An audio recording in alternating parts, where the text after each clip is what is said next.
a saúde mental?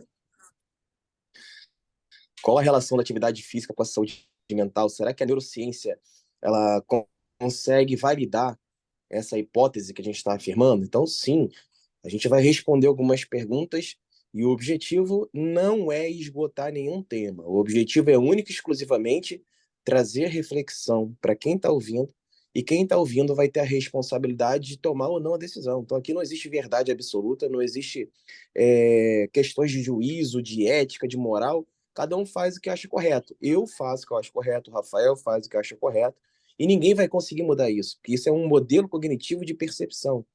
Então, o indivíduo ele se percebe, ele interage com o meio externo a partir daquilo que ele acredita. Só que nem sempre é aquilo que a gente acredita, e aí o objetivo dessa aula é É justamente a funcional, gente né? desmistificar esse processo, é mostrar para vocês que às vezes nós estamos errados.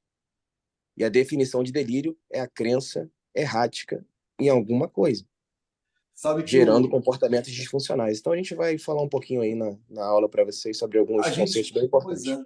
é, a gente lida muito com a ideia de ética, né, para poder orientar os serviços, que ninguém vai começar a fazer coisas completamente alucinadas que afetam os direitos humanos ou a autopreservação, né, de cada um.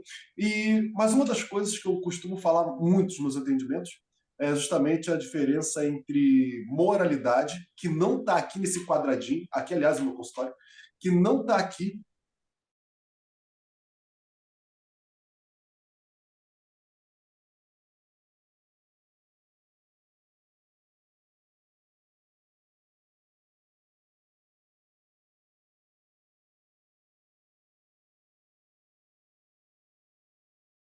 Grande bate-papo aqui, nós vamos começar com ele, com o fantástico, inenarrável, Dr. Silvio. Imagina, sou apenas mais um ser humano buscando evolução e tentando ajudar todos vocês. Pessoal, quero falar um pouco sobre a saúde mental e educação brasileira, tá? O nosso objetivo vai fazer uma reflexão do nosso estilo de vida para que a gente consiga avaliar a importância da educação, refletindo no nosso comportamento. E a gente tem um estudo comparativo mostrando como que a educação brasileira ela está relacionada com a nossa cultura. Então, por que o Brasil está ocupando atualmente a 57ª posição do ranking mundial de educação? A resposta parece complexa, mas ela é bem simples. Deixa eu tentar abrir aqui pelo computador, Rafa, Claro. que eu acho que vai ficar bem mais fácil de entender. A gente tem que entender o seguinte. Você quer Pode passar o compartilhar, próximo, Silvio? por gentileza? Claro. Essas funções cognitivas que a gente está falando, ó, as funções cognitivas e comportamentais dos sistemas motores e sensoriais, eles expandem essa questão da gente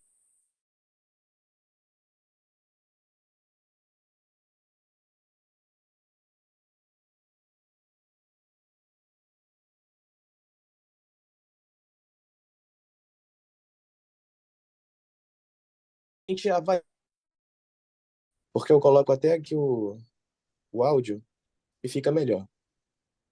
Então, quando a gente se comporta de um determinado modelo, a gente tem uma experiência com determinada situação, a gente nada mais está fazendo que interagindo com o meio externo, através dos nossos sentidos, jogando essas informações através dos olhos, da audição, do tato, para dentro do nosso sistema nervoso central.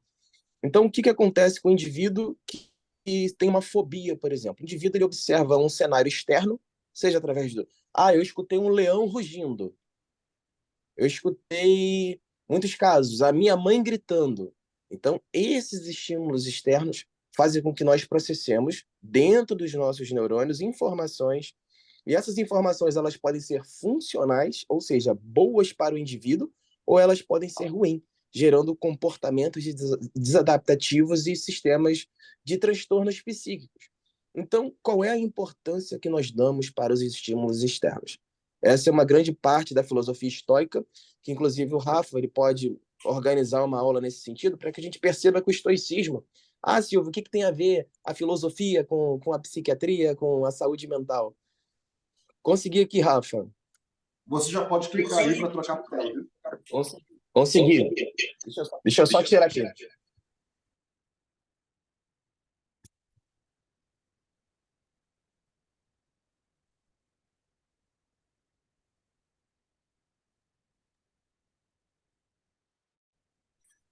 É, É a é a transição da transição da modernidade. modernidade. Melhorou? Melhorou agora?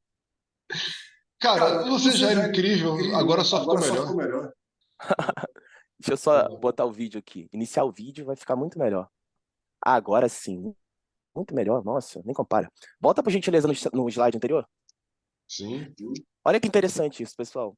O sistema motor possui uma ampla capacidade cognitiva. Então, quando a gente prescreve atividade física para o paciente, o que que acontece? Não é que a gente queira que as pessoas fiquem mais fortes, mais bonitas, ou do ponto de vista estético, da saúde.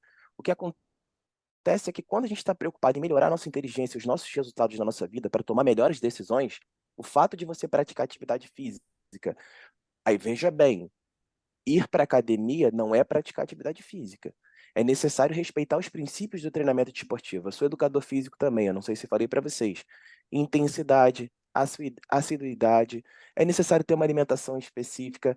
Uma intensidade, ela tem que subir um degrauzinho para que você consiga ativar esses sistemas de capacidade cognitiva superiores.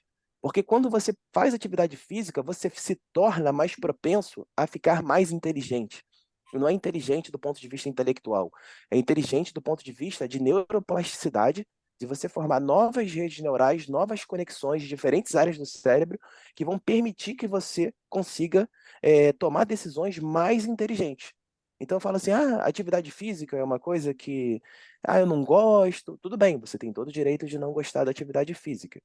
Mas é importante que você entenda que a atividade física ela tem um sistema com uma ampla capacidade cognitiva. As referências bibliográficas dessas informações são do livro de neurociência do Kandel, que é a referência médica para a parte de neurociência. Então, eu não gosto de exercício. Será que o meu paciente não vai melhorar os sintomas praticando exercício? A gente entende que alguns pacientes não têm condições ainda de praticar atividade física, mas como psicoterapeutas, psiquiatras, psicólogos, analistas, nós temos a função e a missão de entender que a modificação do estilo de vida dos pacientes e que a melhora cognitiva desses pacientes, né? E quando eu falo de cognição, veja bem, eu estou falando de tem até um mnemônico que eu criei, PPAM. Você vai lá, pensamento, percepção, atenção, memória, linguagem, raciocínio e capacidade de resolução de problemas. Então, me responda uma coisa, eu gostaria que vocês participassem. Quem aqui não utiliza o pensamento a cada minuto? Quantos pensamentos você teve nos últimos 10 minutos? Quem aqui é capaz de me dizer quantos pensamentos teve nos últimos 10 minutos? Depende, com Depende, com TDAH ou sem TDAH ou sem TDAH? TDAH? Pois é. Então, assim, a gente tem que entender que a cognição, ela é um conceito que os pacientes não precisam saber, se eles não quiserem saber. Mas a gente tem que deixar claro para o paciente que quando a gente fala de aspectos cognitivos que a atividade física induz como melhoria, ele envolve melhora da atenção, ou seja, a gente está falando de transtorno de déficit de atenção. A gente está falando de percepção, ou seja, de adaptação a novos modelos de percepção. Ou seja, o indivíduo percebe que ele não consegue fazer nada na vida, que ele não tem êxito em absolutamente nada. A atividade física ela consegue guiar neurocircuitarias, liberar neurotransmissores. Tem estudos que mostram, pelo American College of Sports and Medicine, entre outros jornais, mundialmente com fator de impacto A, que a atividade física ela tem o mesmo benefício da sertralina, que é um antidepressivo inibidor seletivo da recaptação de serotonina. Então a reflexão que eu quero deixar para vocês é: será que não vale a pena praticar atividade física? É só uma reflexão. Ninguém aqui é obrigado a praticar atividade física. E o que é importante para a gente entender nesse slide? E a aprendizagem, o que a educação tem a ver com essa aula? A aprendizagem. Mas como que o indivíduo consegue aprender? Através de pensamento, de capacidade de resolver problemas, do raciocínio lógico, da memória. E a gente vai falar lá na frente de xadrez, de um monte de outras coisas importantes nas outras aulas. Isso aqui é só uma introdução. Então, a capacidade cognitiva está diretamente relacionada à capacidade de aprendizagem. Então, o fato do Brasil estar nessa situação em relação à educação, e a gente viver num contexto social muito complicado, onde a gente não pode se posicionar, porque qualquer coisa que a gente fale parece que a gente quer saber demais, e parece que quer aparecer, e infelizmente isso está relacionado com a nossa cultura. Quando o indivíduo ele consegue compreender que o próximo às vezes tem um dom, tem uma inteligência, porque ele se esforçou e ele está ali para ajudar outras pessoas, e a gente vai entrar no conceito de educação, no slide a seguir, que é muito interessante, que vai fazer vocês entenderem isso. Então, a educação ela faz parte do processo de aprendizagem e essa aprendizagem vai fazer parte do reflexo do comportamento do nosso povo e, consequentemente, vai classificar o nosso país como desenvolvido, subdesenvolvido, um país fácil de viver, um país difícil de viver. Então, a gente vai começar a ter uma visão mais profunda sobre o comportamento das pessoas e sobre a condição socioeconômica que a gente vive. Pode passar o próximo, por gentileza? Ô, Silvio, experimenta, por favor, clicar na sua tela. Deixa eu ver.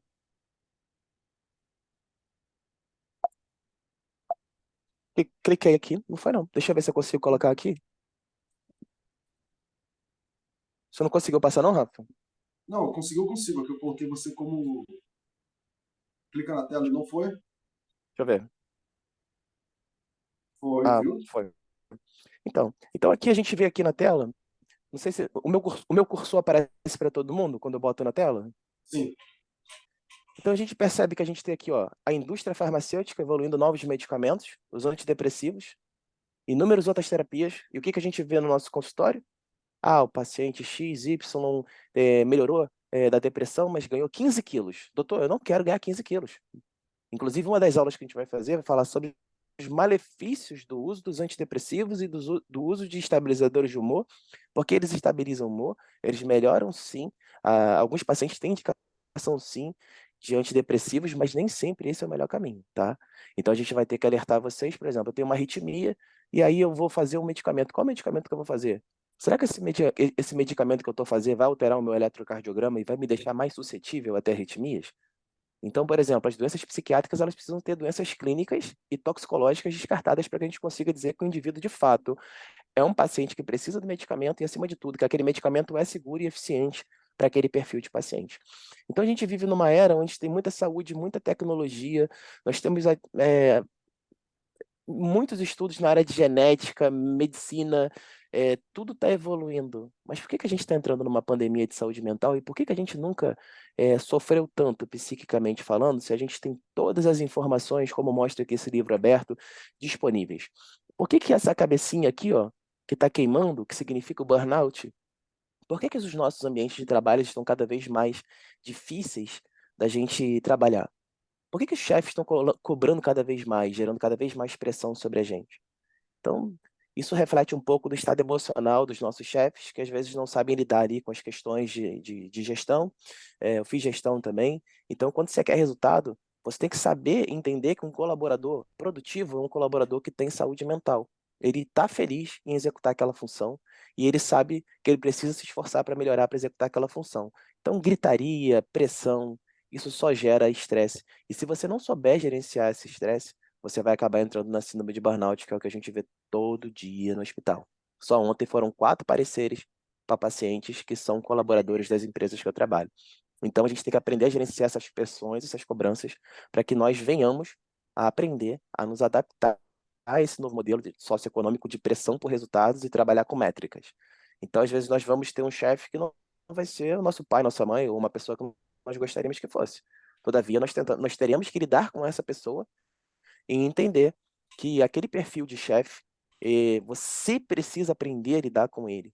Não é ele que precisa aprender a lidar com você. Então a gente vai falar sobre tudo isso e muito mais ao longo das nossas aulas. Então aqui eu coloco vocês numa dúvida. Qual o caminho que a gente quer seguir? A gente quer seguir o caminho das certezas? Será que as decisões, as crenças que você tem até hoje na sua cabeça, será que essas crenças, elas estão te levando para o caminho que você quer? Qual o seu objetivo de vida? Aonde você quer chegar? Porque para quem não sabe onde quer chegar, quando entra no mar, o vento vai conduzir para onde for. Se você não guiar a sua mente, você não atingirá os seus resultados. Se você não conseguir entender que você é o chefe da sua mente, o general da sua mente, que todos os projetos que você tem, eles vão depender da forma como você lida com a sua vida, com seus pensamentos e toma suas decisões, você vai continuar sendo direcionado pela força externa de outras pessoas. Então aqui você tem uma opção. Bom, eu quero trilhar o caminho aqui porque esse caminho vai me direcionar. Isso se chama planejamento, é uma capacidade executiva do córtex frontal. Então isso é desenvolvido através de quê? Atividade física, estudo, psicoterapia, psiquiatria, conhecimento, educação. Então, não adianta tu querer chegar aqui na esquerda, no objetivo que você tem como meta de vida, Se as suas ações elas não são compatíveis com aquilo que você quer. É como se eu quisesse ir para cá, mas as minhas ações estão assim, para cá. Eu preciso alinhar a minha mentalidade ao que eu quero. E essa é a grande dificuldade das pessoas. Passar para o próximo.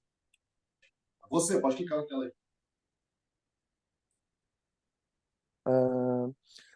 Essa aqui é uma questão bem básica, né? Você sabia que a saúde mental é um bem-estar físico, social, mental e não apenas a ausência de doenças? Então, essa questão da ausência de doença, né? Ah, você está bem? Não, estou bem, não tem doença. Mas como que você está psiquicamente? Como que é a sua relação com a sua família? Como que é a sua relação com seus pais? Como foi sua relação com seus filhos? Entende? Desculpa. Então, imagina, são questões que a gente tem que se preocupar em entender que o indivíduo é biopsicossocial.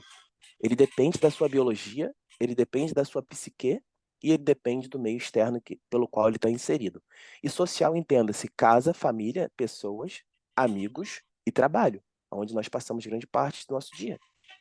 Eu estava sábado na clínica do Rafa, nós estávamos discutindo alguns pontos, e um dos pontos que a gente falou, não foi, Rafa, é que eu já comecei falando com o Rafa, eu quero estar perto de pessoas inteligentes, porque pessoas inteligentes nos mostram possibilidades. Você chega perto das pessoas e é assim, ah, a vida tá uma porcaria, tá tudo muito difícil, o meu chefe só reclama, ai, cortaram a minha insalubridade, ah, eu não sei o que eu faço da minha vida, todo lugar tá difícil de trabalhar. Peraí, esse é o caminho? Então, assim, enquanto uns choram, outros vendem lenços.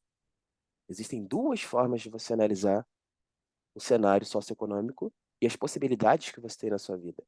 E o xadrez, ele fala muito sobre isso. Por que você joga xadrez? Por conta disso. O xadrez nos mostra que as nossas decisões vão impactar diretamente nos nossos resultados e que a responsabilidade daquele resultado que você se colocou naquele jogo, ele é único e exclusivamente fruto das suas tomadas de decisões. Ou você tomou a decisão certa e não fez os cálculos, ou seja, o planejamento correto e se colocou diante de uma situação adversa onde você tomou o checkmate e perdeu o jogo, ou você vai traçar um planejamento, executar suas ações de forma organizada, sistemática e padronizada, para que você consiga entender que aquele movimento que você vai fazer, ele pode ter uma repercussão que pode te trazer a vitória ou a derrota. Então, quando a gente tem controle sobre esse pensamento e a gente desenvolve esse modelo cognitivo, as coisas se tornam muito mais fáceis na nossa vida. Passar o próximo, gentileza, Rafa. Deixa eu ver se eu Pode consigo. clicar na tela. Então, de acordo aqui com o relatório Monitoramento Global de Educação de 2021 da Unesco, né, a pandemia de Covid agravou ainda mais a nossa saúde mental. Por quê? Porque nós ficamos restritos. Nós perdemos as nossas capacidades cognitivas. Lembra que a gente falou da parte motora? Pode passar, Rafa. Você passou sem querer, mas pode passar. Então, perceba que nós temos uma percepção sobre nós. Por exemplo, olha para o Rafa como ele está bonito. De terno, né? Todo organizado. Só que nós temos um grande problema. Eu tenho um livro chamado A Era dos Cretinos Digitais, que de forma alguma é do Rafa, tá? Eu também tô arrumado, ó. Eu sou um Pode ver. cretino, tudo bem, eu entendi. Não, não é isso que eu quero dizer. De forma Fica alguma. tranquilo. O que eu quero dizer é o seguinte: nós não podemos nos deixar enganar pelas aparências.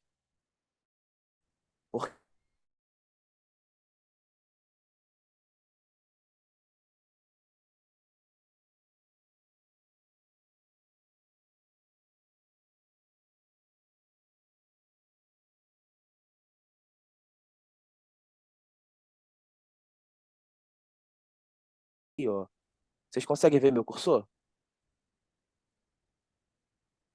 Consegue, Rafa, ver meu? Sim, sim, Nós, sim. nós somos um ser humano, nós não. Não, eu não. Ah, não? Não, cursou não. Então eu que vejo só. Assim. Nós Ele está somos apontando para a figura do meio. isso. A figura do meio reflete um ser humano desnudo, né? Um ser humano sem pele, sem roupa, aonde ele estaria anatomicamente numa posição anatômica, mostrando o que nós de fato somos.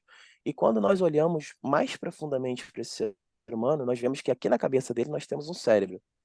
E dentro desse cérebro, nós temos uma unidade funcional chamada neurônio. Então, esse neurônio, ele é o responsável por guiar a nossa vida e nos transformar nisso aqui e nisso aqui. Então nós temos que pensar que nós somos o quê? Neurônios. Porque o neurônio ele tem aqui a parte do corpo celular, onde ele interage com o meio externo.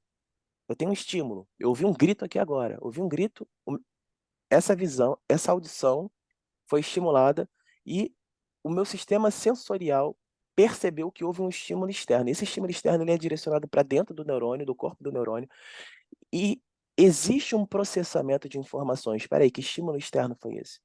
Foi um leão que rugiu? Foi uma criança que chorou? Foi alguém que bateu na minha porta? Então, a depender desse estímulo, a gente vai tomar uma decisão que vai ser processada dentro do corpo do neurônio e vai ser transmitido através dos axônios. Então, existem alterações de permeabilidade de membrana, liberação de neurotransmissores aqui na fenda pós-sináptica, que vai fazer a conexão dos neurônios. Então, um neurônio se conecta no outro. É como se ele chegasse e fosse o mensageiro e falasse assim, cara, eu escutei alguma coisa. Ó, esse negócio aqui tá estranho, porque eu acho que parece ser um leão. Então, o neurônio da frente, ele vai ser estimulado pelo neurônio anterior, a depender do neurotransmissor que é liberado na fenda pós-sináptica. Então, se você tem uma fobia, você está ouvindo, você tem um medo ou você ouve algo que te incomoda, vamos trazer para a parte dos transtornos de personalidade. Ontem eu atendi uma paciente numa emergência, onde ela queria matar a chefe dela. Era um quadro de depressão psicótica que não tinha sido diagnosticada, onde simplesmente a chefe chegou para ela e fez as cobranças e ela disse para mim que eu quero dar uma facada na minha chefe. Ah, que coisa horrível, que coisa absurda. Não, isso aqui é um surto psicótico, uma depressão psicótica que a gente foi lá, tratou, respondeu o parecer e resolveu a vida do paciente com indicação de internação clínica. Porque ela estava com ideação suicida e também tinha ideação homicida. Então a pessoa trabalhava na cozinha, tinha acesso à faca, óleo fervente. Ela tentou ferver o óleo e jogar em cima da cabeça dela. Então, olha o nível do estresse que as pessoas estão. Então, o que aconteceu com ela? Teve um estímulo externo que ela processou de uma forma errática, liberou neurotransmissores que são excitatórios.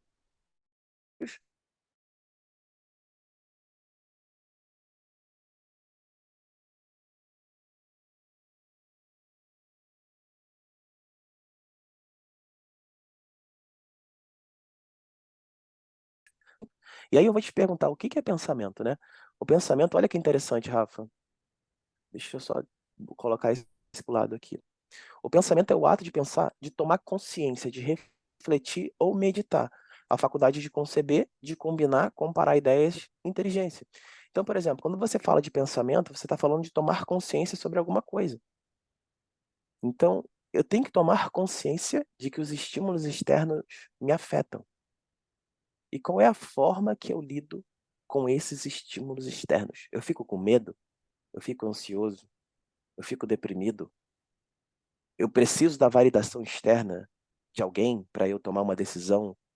O que me impede de lidar com a vida que eu enxergo, com as palavras que eu ouço, com aquilo que eu sinto, com os meus sentimentos?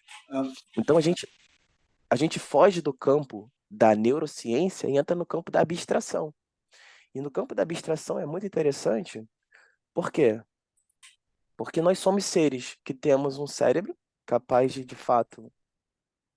Tô tentando passar aqui, não estou conseguindo, não sei por quê. Nós somos seres que temos um cérebro que responde os nossos pensamentos, mas eu vou fazer uma pergunta para você.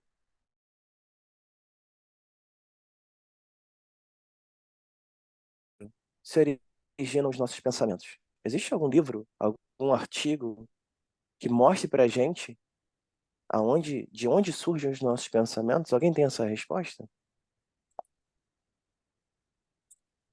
Então perceba que o pensamento, ele não pode ser, ah, ele não provém do cérebro. O pensamento, ele é uma questão abstrata. E nós temos, e nós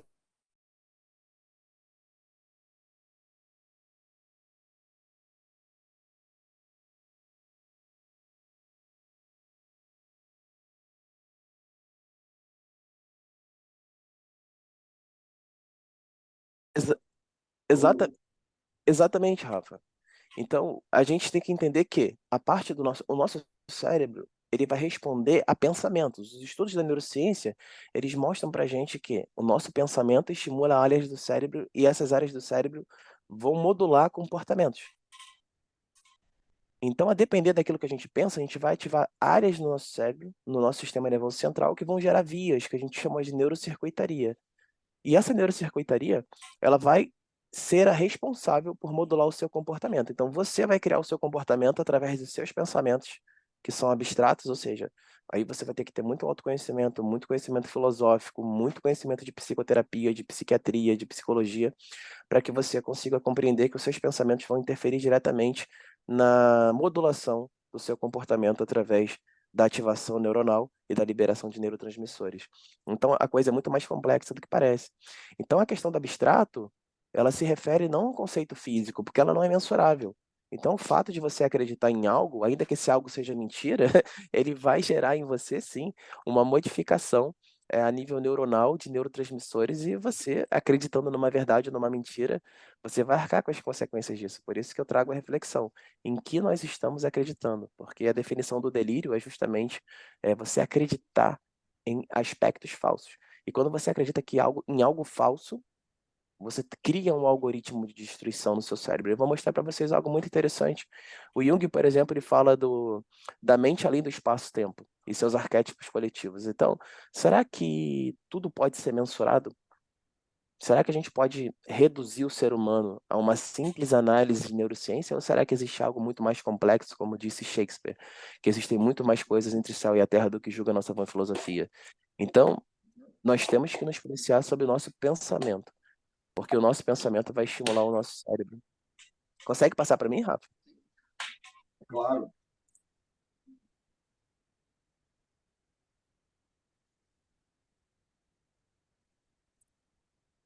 Agora sim. Gente, olha que interessante. Quando eu mostro esse slide para o meu colega que trabalha comigo, né, o psiquiatra que trabalha comigo, ele fica horrorizado, porque ele fala, Silvio, mas como assim? O que que é isso? E esse curso, eu fiz um curso na Universidade de Massachusetts, chamado Tomada de Decisões Orientadas por Dados, Machine Learning. Isso aqui é uma rede neural, tá, gente? Uma rede neural artificial. E a rede neural ela é baseada no modelo de análise humano. Como que o cérebro humano funciona? Ele funciona dessa forma. Nós temos uma entrada, onde são os estímulos externos, que vão entrar através dos nossos sentidos, e você vai pegar esse estímulo externo e mesmo que você não queira, eu estou sendo um estímulo externo para você, visual, auditivo, e você está processando essas informações aqui. Então, quando a gente pega A1, N11, vamos supor que isso aqui A1 é minha voz, A2 é o visual, A3 aí é o somatório do ambiente, o qual eu estou inserido, seja o meu cavalinho de xadrez aqui atrás, a minha dama, os meus livros de medicina. Você tem uma percepção sobre o que está acontecendo ao redor, essa percepção individual. E você vai processar essas informações dentro do seu cérebro, através de formações de conexões de sinapses. Então perceba que A1 se conecta formando W1 e N11, mas também A1 se conecta com N41 e também se conecta com N21, e a gente não consegue entender como que esses estímulos externos, eles se organizam de forma interna dentro do neurônio, a nível de processamento.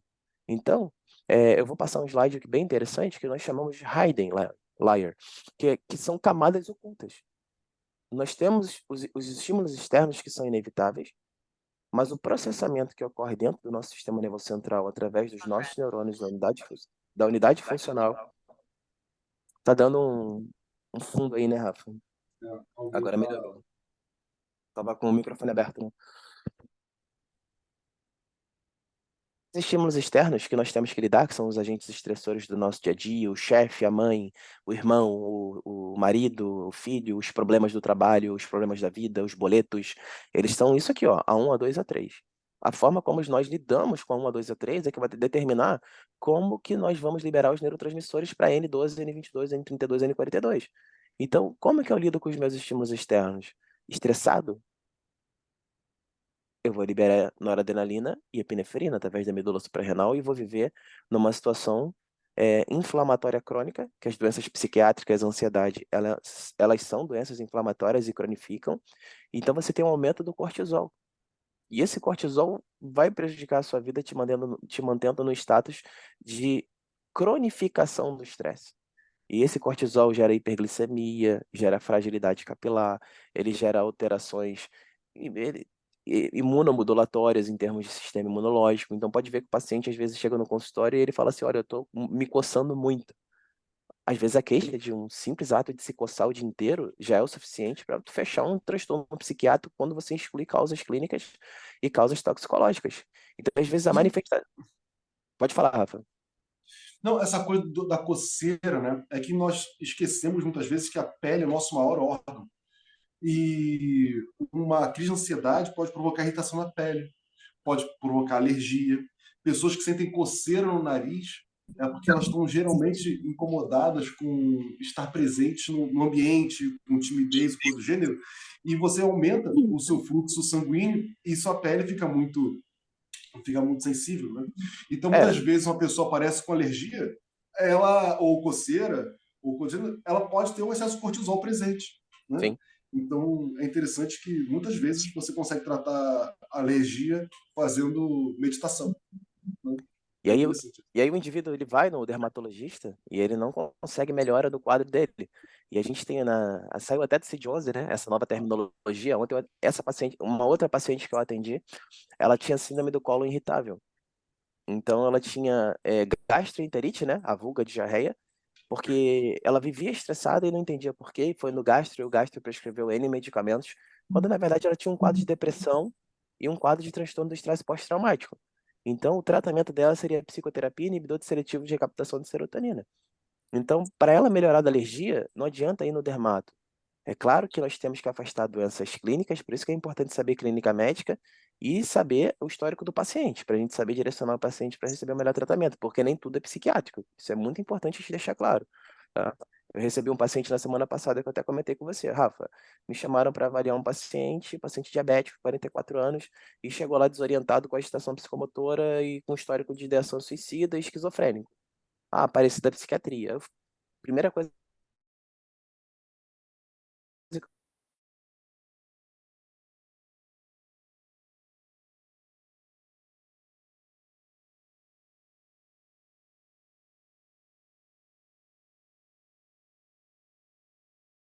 que tem nada a ver com a psiquiatria, mas também altera o nível de consciência e o nível do pensamento.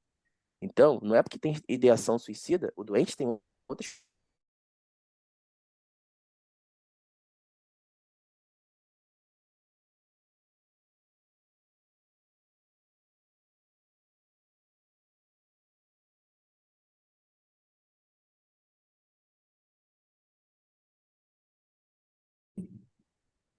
Alguém está fazendo algum comentário? Alguém quer falar alguma coisa? É, a Thalita está com o fone aberto. Thalita, quer falar alguma coisa? Não, não quer. Pode continuar assim. Não, se alguém quiser falar alguma coisa, gente, me corta aqui, tá? Senão eu não paro de falar. Então, corta aí, gente. Corta aí. Alguém quer comentar alguma Eu coisa? não paro de falar. Sônia tem certeza que quer. Eu tenho certeza que a Sônia quer. Sônia é professora, conheço Sônia. Então, eu tenho certeza que ela quer falar. Pode falar, Sônia. Pode falar, Sônia. Fala com a gente. Não. Tudo bem, fique à vontade. Vocês não precisam falar, se vocês quiserem falar também, a hora que vocês quiserem. Isso aqui não é uma aula, como eu falei, é uma conversa. O nosso objetivo através desses encontros não é, o doutor fulano de tal, o doutor Rafael Haddad. Não, nós somos todos iguais, nós somos todos seres humanos, nós todos temos neuroses, todos temos psicoses, e quem diz que não tem é mentiroso. Então, é para Ok, você desde. está falando de mim? Você está falando de mim? O que você quer dizer? O que você quer dizer? Eu não entendi. Você está me avaliando? Está me julgando? Sim, estou julgando. Sabe por quê? Porque você é igual a mim, nós somos seres biopsicossociais. Isso Então, aí. inevitavelmente, todos nós, em algum momento, vamos ter um grau de neurose. Eu, com o Flamengo, então, fico neurótico. Mas eu não vou nem Ah, entrar nesse mérito aqui. é Vamos claro. continuar, Até porque vamos continuar a aula. Então, pessoal, flamenguista doente é redundância. sim, sim, sim. Então, essa entrada vai processar uma informação, né? O estímulo externo vai ativar seu neurônio e a forma como o seu neurônio vai responder ao estímulo externo vai desencadear umas novas conexões, ó. N11 formando N12 a partir de um estímulo externo que vai gerar o quê? Um output, que é uma saída, que é o seu comportamento. Então o Rafael me xingou agora, ao vivo na aula. Eu tenho uma entrada, o Rafael me xingou. Os meus neurônios processaram. Eu vou responder esse cara, não vou deixar assim não. Aí vai pro N12. O que eu vou fazer com esse cara? Vou xingar de volta? Vou bater nele? Aí a minha saída, comportamento agressivo. Agora o Rafael me xinga, eu tenho uma entrada. O meu neurônio processa, poxa, o Rafael está passando por alguma dificuldade ou o Rafael apresenta um transtorno psicótico. Porque não faz sentido ele me xingar porque ele não me conhece. Ele está projetando algo dele para cima de mim. Algo que não é meu, porque eu não fiz nada para o Rafael me xingar, então por que que ele me xingou? Ou ele é literalmente maluco, ou ele tem um surto psicótico, ou ele está intoxicado, ou ele está doente. Ou eu não Então, vou fazer nada porque a Sônia tá me olhando e eu quero parecer bonzinho para ela, então eu vou tratar com carinho quem me agrediu, porque a Sônia me fez me comportar diferente. então Ô Silvio, tem a ver com, Eu- com aquelas rotas neurais que a gente estava conversando no sábado? tem, tudo a ver, tudo a O ver. caminho? Isso aqui é uma rota neural. Isso aqui que eu estou mostrando é uma rota neural. A partir do momento que você tem um estímulo sensorial, nós interagimos com o mundo externo através dos sentidos. Se eu fechar os meus olhos, se eu ficar surdo, cego, mudo, e não fizer nada, eu não vou ter interação com o meio externo. Esses estímulos externos são eles que vão determinar o nosso comportamento. Por isso que nós somos seres biopsicossociais. Nós temos uma biologia, no caso do neurônio, psico, a forma como a mente interage, então a mente, que chamam de mente, nada mais é do que são esses neurônios, e a questão que ficou fora desse contexto é a questão do pensamento abstrato, né? Que é muito importante. A gente vai falar de psicanálise, de psicologia médica. Para quem não sabe, Freud era médico também, ele é o pai da psicanálise. Carl Gustav Jung, Bion, que tem uma visão de um modelo matemático, Winnicott, a gente tem Schopenhauer, tem Nietzsche. A gente vai falar de tudo isso nas próximas aulas, para que a gente entenda que as entradas que a gente recebe do mundo, os sistemas sensoriais, vão influenciar um neurônio, esse neurônio vai se conectar com outro neurônio, e dependendo do que esse neurônio tem como programado, e aí entra o conceito de algoritmo de programação de ciências da computação e de deep learning, né, que é um motivo pelo qual eu estudo inteligência artificial e as pessoas não entendem, nós conseguimos programar esses neurônios. Na pior das hipóteses, nós conseguimos reprogramar esses neurônios através da psicoterapia. Então, isso aqui pode ser uma mãe xingando uma filha com pensamento de matar a mãe, e a gente pode chegar e falar, olha só, a sua mãe te xingou, mas será que ela está bem? Será que ela está bem? Será que ela não tem um transtorno? Será que ela não precisa de ajuda? Aí a pessoa reflete. Aí esse neurônio que antes queria brigar com a mãe passa a compreender. Ele vai para N12 assim, poxa, será que minha mãe está bem? Aí o comportamento que era agressivo ele passa a se tornar um comportamento compreensivo. Então, é através da modulação das redes neurais, através da capacidade de abstração dos pensamentos, que a gente consegue trabalhar os nossos doentes na psicoterapia. Vou passar o próximo slide. Consegue passar aí?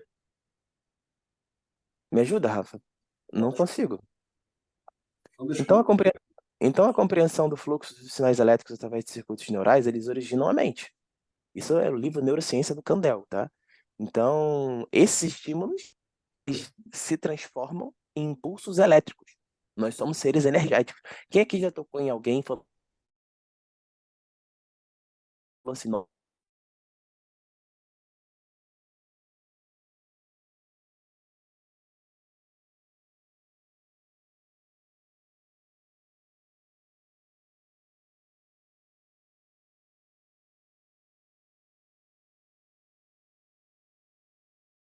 e esse impulso nervoso, ele é elétrico, o cérebro é elétrico.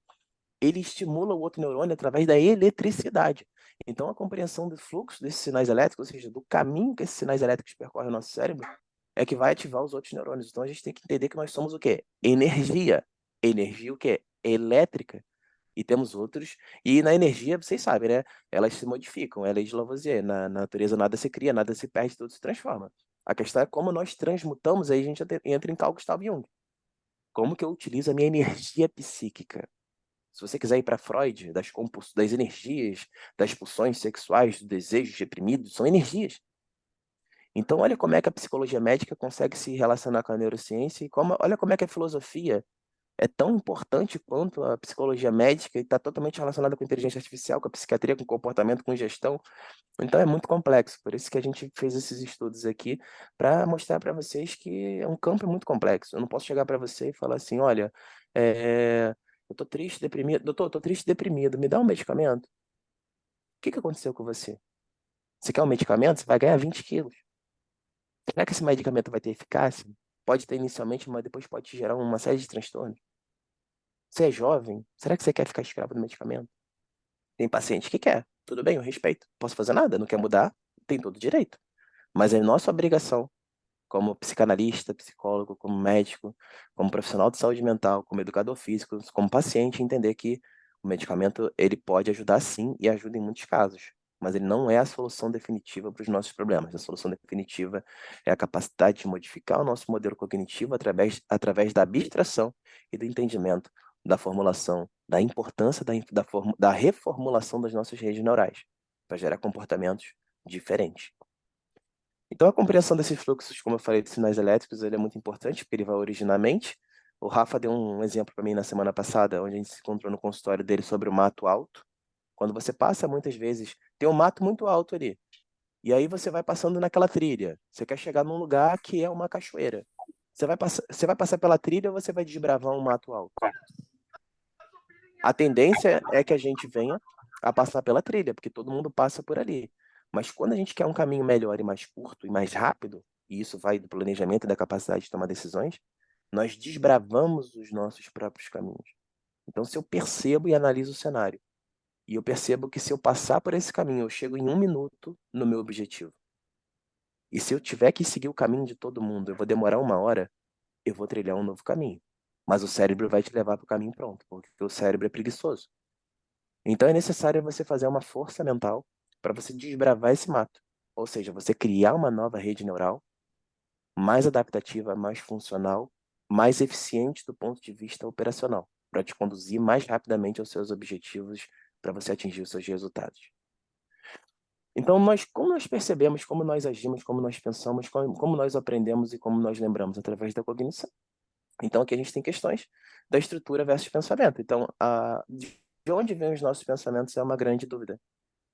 Por isso é importante a gente refletir, estudar filosofia. Por isso que para os meus pacientes, eu não só atendo, eu mando ler, eu dou material para os meus pacientes. Você tem que ler, eu vou te passar. O filme aqui, você vai ter que ver esse filme, você vai ter que refletir sobre o que foi dito na psicoterapia. Porque se você não quiser, eu não vou conseguir te ajudar e eu não quero te enganar. Então, ou você faz parte do processo da sua própria cura, ou você não vai conseguir ser curado. Então, a gente tem que ser o mais transparente possível e é assim que eu trabalho. Então, mas você é grosso. Não, eu não sou grosso, eu sou sincero. Eu proponho para o meu paciente o melhor caminho possível. Se ele quer ser curado, o primeiro princípio da medicina é, antes de tentar curar alguém, pergunte se esse alguém está disposto a ser curado. Hipócrates, eu estou sendo ético. Se o meu paciente não quer ser curado, eu não vou conseguir curar o meu paciente. Isso é um ponto que tem que ficar claro na primeira consulta. É um processo entre uma relação médico-paciente, psicoterapeuta-paciente, psicólogo-paciente, psicanalista-paciente. E uma vez que a gente atinge esse grau de maturidade para lidar com o paciente, é sinal de que nós estamos comprometidos com resultados. E a gente para de trabalhar com quantidade e trabalha com qualidade. Porque quando você tem eficiência no seu trabalho, as pessoas indicam você. Nossa, o Rafael é muito bom. Ele resolveu a minha vida. Nossa, a Luciana é muito boa. Nossa, a Joyce é maravilhosa. A Luciana, nossa, a Rosângela é fantástica. Ela resolveu a minha vida. Então isso aí ela vai chamar outros pacientes para você. Então eu não tenho que ficar escravizando o paciente. Quando eu percebo que o paciente não quer mudar, eu sou muito sincero, olha, ou a gente muda, ou a gente não consegue progredir. Porque você está gastando dinheiro à toa. E para mim não faz sentido você gastar seu dinheiro à toa porque eu vou estar te enganando. Então, antes de perguntar se o paciente, antes de tentar curar alguém, vocês podem pesquisar que isso foi Hipócrates, é um princípio médico. Pergunte se esse alguém está disposto a ser curado. Vamos passar para o próximo? Perdão, Rafa, essa sinusite aqui me incomoda. Tem Sinusite. tratamento. Tem tratamento. Tem tratamento. Então, a neurociência, né, como que ela se relaciona com a gestão, com a psiquiatria, com o wellness, com a inteligência artificial? Como eu falei, e ainda tem a psicofísica. Você tem esse cabo aqui de alta tensão, onde são as pressões externas que vão estimular os seus sentidos. Então você vai ouvir coisas, as pessoas vão falar coisas, você vai ver coisas que são totalmente contra os seus princípios, coisas que você detesta, coisas que você vai ter dificuldade de lidar, mas inevitavelmente esses estímulos vão alcançar os seus neurônios. E nós temos um princípio na física muito importante, e a gente consegue falar de um ponto de vista newtoniano, para explicar que o fluxo dessa energia, ela é muito intensa. Nós estamos vivendo sob um estresse muito grande. Mas a lei de Ohm ensina que se a energia que vai passar por aquele cabo, ela é muito grande, o meu cabo tem que ser tão grande quanto esse fluxo de energia. Porque se eu gero muita energia, eu vou gerar uma diferença de potencial muito grande. Então, quanto mais energia passa por aquele neurônio, se aquele neurônio não tiver capacidade de absorver aquela energia, ele vai entrar em curto-circuito, ele vai explodir. Então, o objetivo é esse. Você tem muitos estímulos externos, todo mundo falando mal de você, todo mundo brigando com você, chefe te cobrando, filho te cobrando, marido te cobrando, mulher te cobrando, trabalho, conta, boleto, a inflação aumenta, a gasolina sobe, o mercado, agora você vai no mercado, você vai fazer uma compra, você não gasta menos de R$ 1.000. Aí você fica, meu Deus do céu, e o meu salário é esse. E meu Deus do céu, e aconteceu isso. Fora os traumas que a gente tem, fora as situações difíceis que nós passamos no passado, então tudo isso vai passar pelo seu neurônio. Então Não é aqui é à uma rede. toa que quanto mais conteúdo você tem, mais conhecimento você tem, mais criatividade você também tem, né? Tem mais possibilidades de conexões. Então, aí você tocou num ponto crítico, que é exatamente a razão desse slide. Olha como aqui, ó, Simple Neural Network. Aqui é uma rede neural simples, ó. Você tem um estímulo externo, você tem aqui algumas relações, né, desse estímulo externo gerando ativações dos neurônios, e aqui no verde, no azulzinho, você vê aqui o output layer, que é a saída. Então, aqui, ó, o estímulo externo é o vermelho, a forma como você processa a informação é o amarelo, e a forma como você se comporta é o azul. Então, olha como numa rede neural simples existem muitas camadas ocultas, que é o hidden, está escrito aqui, ó, hidden layer. Então, você tem camadas que você não vai ter conseguir controle, você não vai conseguir ter controle sobre o que você pensa. Você vai gerar adaptações através de comportamentos. E esses comportamentos, eu não tenho controle. O que eu posso dizer para você é: faça isso aqui, porque isso aqui, de alguma forma, vai alterar sua neurocircuitaria para o bem, para melhor, vai melhorar sua cognição. Então, o indivíduo que propõe para você uma solução mágica, primeiro, ele é mentiroso, porque as camadas são ocultas. As camadas da neurociência, da inteligência artificial, a forma como esses neurônios se organizam é oculto, ninguém sabe. Como que um estímulo externo, ele entra dentro do nosso cérebro e ele se conecta com diferentes neurônios. Eu estou falando isso aqui de uma rede primitiva. Olha aqui uma rede neural profunda, Deep Learning, ó, Deep Learning Neural Network. Olha como que uma pessoa com pensamento complexo, conforme o Rafael falou, perdão. Olha como uma pessoa com pensamento complexo, ela gera diferentes camadas de neurônio e muito mais conexões. Então, esse cérebro do Deep Learning, que significa conhecimento profundo, ele consegue tomar decisões e ser muito mais criativo do que uma rede neural simples. Mas para isso ele precisa ser muito estimulado e formular novas camadas. E lembra que eu falei da atividade física, contribuindo para os aspectos cognitivos que envolvem cognição, pensamento, percepção, memória, atenção, linguagem, capacidade de resolver problema. Então, olha como as coisas se relacionam. Então, esse indivíduo aqui, certamente, se ele não tiver uma camada neural profunda e não souber lidar com as emoções, não adianta ser muito bom tecnicamente, não adianta andar de terno e gravata, não adianta ser executivo, não adianta nada. A cabeça dele vai acontecer isso aqui, porque isso aqui é físico, isso aqui é amperagem. A quantidade de energia elétrica que passa por esse cabo, se não for adaptada à resistência desse cabo, vai queimar o seu neurônio. E aí você vai entrar em curto-circuito. E vamos voltar para a psiquiatria? Dissociação, depressão, ansiedade, fobia, medo de qualquer coisa. Você vai se tornar um paciente com transtorno de personalidade, porque você não está lidando com os problemas da forma como você deveria. A tensão está muito grande. Então, ou eu reduzo a tensão, ou eu aumento o meu cabo, o diâmetro do meu cabo. O que não pode é ter uma tensão extremamente grande, que nós não conseguimos alterar isso por conta da nossa vida. A nossa vida é assim. Quem trabalha sabe a pressão que é todos os dias. Então, o que nos resta? Quais são as variáveis controláveis? E vamos falar de gestão? Dentro de uma matriz SWOT, você tem lá quais são as variáveis que a minha empresa consegue controlar, quais são as variáveis que a minha empresa não consegue controlar. Então, eu tenho que saber o que eu posso controlar e o que eu não posso controlar. Para quem gosta, para quem acredita em Deus, a oração da serenidade fala isso. Me dê discernimento para entender o que eu posso mudar e o que eu não posso mudar. Eu não é isso? Então, olha como é que a religião, a gente vai falar também sobre fé e espiritualidade no futuro, que é um tema importante. 70% da nossa população tem uma fé muito intensa. Então, como que eu posso negligenciar se toda a psiquiatria e a neurociência ela é baseada no sistema de crenças? Perfeito. Doutor Silvio, estamos alcançando o horário que nós determinamos para todo mundo. Mantenha integridade com seu dia, com sua disponibilidade. Claro que a gente vai ter que continuar essa aula em algum momento, Sim, sim, sim, né? sim. É E muita coisa. uma das coisas é que todo esse material aqui vai ficar gravado lá no nosso Saúde Mental para Profissionais de Saúde. Sim, Então, a sim. qualquer momento você pode ter acesso lá. E é isso. Eu vou parar de gravar aqui para a gente conseguir conversar com os últimos membros que estão aí. E, doutor Silvio, termine suas últimas palavras, conclua. Não, como eu falei, é o primeiro dos nossos milhares de encontros, né? O objetivo aqui é a gente estabelecer uma linha contínua ao longo do espaço-tempo para que a gente consiga crescer em conhecimento ao longo do tempo. Essa aula eu sabia que não ia dar para apresentar aqui rapidamente.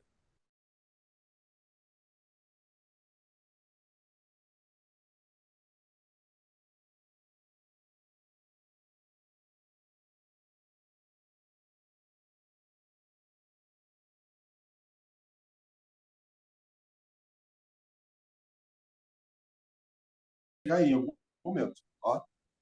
Aqui são frases filosóficas que a gente vai refletir na próxima aula, no próximo encontro. Conceito de educação, que a gente ia entrar nos dados, mas eu vou deixar só num slide para mostrar para vocês aqui, antes da gente finalizar a apresentação na próxima aula. Tá vendo esse livro chamado Algoritmos de Destruição em Massa? Tomem muito cuidado com o Instagram, tomem muito cuidado com TikTok, Netflix, com o que vocês colocam dentro do seu neurônio. Porque esses estímulos externos, eles podem programar o seu cérebro de uma forma destrutiva, desadaptativa, que vão gerar transtornos psiquiátricos. Esses algoritmos de destruição, os pensamentos são algoritmos, são uma sequência de ideias que se transformam em pensamentos. E a gente vai falar sobre lógica quando a gente for falar da aula sobre psicopatologia. A gente tem uma aula de psicopatologia que a gente vai dar, mas aí acho que já é mais específico para quem é da área de saúde mental mesmo, né? Nós, psicanalistas, médicos, psicólogos, mas para os pacientes e para todas as pessoas, cuidado com o que vocês colocam dentro do cérebro de vocês, porque vocês podem estar criando redes neurais disfuncionais, desadaptativas, e são chamados algoritmos de destruição. E existe uma guerra para que a gente não se torne inteligente. Nós nunca tivemos tanta capacidade de evoluir mentalmente, psiquicamente, espiritualmente, seja lá como for. Mas a gente está tomando as decisões erradas, usando as ferramentas de uma forma errada. E como eu disse aqui no último slide, só para depois a gente finaliza a aula. Pode passar? Você está mexendo, estou parado. Tá. Então aqui a gente tem uma faca. Para que serve a faca? Nós temos informações. Para que servem essas informações? A internet. Então a faca para mim serve para cortar uma carne, para fazer um churrasco. Mas ela também serve, ó, para matar pessoas. Algumas pessoas usam facas para matar pessoas, outras usam para fazer churrasco. Algumas pessoas usam conhecimento para aprender e crescer, outras usam esses mecanismos de busca de conhecimento para se perder. Então elas estão se matando mentalmente. Elas estão se escravizando psiquicamente através das informações, quando na verdade esse objeto aqui que deveria facilitar a nossa vida está tornando a nossa vida mais difícil. Então a reflexão que fica é o que você tem feito com o conhecimento que lhe é oferecido diante da nossa inovação tecnológica, diante de tanto conhecimento, como você tem utilizado esse conhecimento? Você está se matando psiquicamente ou você está sendo levado a, a buscar o conhecimento? Então a gente poderia estar aqui falando um monte de besteira, estamos falando sobre coisas complexas, acredito que quem está aqui está interessado em se tornar uma pessoa melhor, senão não estaria aqui. Então a gente está tentando usar a faca aqui, o conhecimento para o melhor objetivo possível, que é libertar as mentes, porque o conceito de educação vem justamente isso. Educação vem de educar e que é puxar para fora da ignorância, em busca do conhecimento. E é por isso que a gente fez essa aula aqui e a gente vai continuar. Então, se alguém tivesse alguma dúvida, alguma pergunta, fosse, né, Rafa, infelizmente vai ter que ser rápido, mas a gente fica disponível aí no grupo para vocês perguntarem, a gente montar aulas em cima, e em cima da demanda a gente vai criando aí as aulas. Se foi complexo, perdão, se foi simples, perdão. Eu tenho que falar para paciente, para psicólogo, então eu tentei ser o mais equilibrado possível. E foi incrível, na verdade está sendo incrível, né? Bom, para a gente abrir o microfone, eu vou parar de gravar para manter a privacidade aqui do grupo, tá? Claro. E também vou lançar aqui uma enquete, que é a seguinte. Semana que vem, nós vamos fazer um outro encontro, né? E essa vez eu vou falar. Eu estou em dúvida o que vocês preferem, e só que para isso eu não consigo lançar enquete aqui. Como criar parcerias profissionais com profissionais de saúde ou estratégias para equilíbrio emocional? Esse vai ser um dos dois temas que a gente vai falar. Estratégias para equilíbrio emocional ou como criar parcerias com profissionais de saúde, certo? Na verdade, semana que vem serei eu. Daqui a 15 dias o Silvio. Então, nós ficaremos alternando os nossos encontros. Bom, deixa eu parar de gravar aqui para a gente poder ter uma conversa direta. Até, gente. Um abraço. Foi um prazer. Tchau, tchau, pessoal.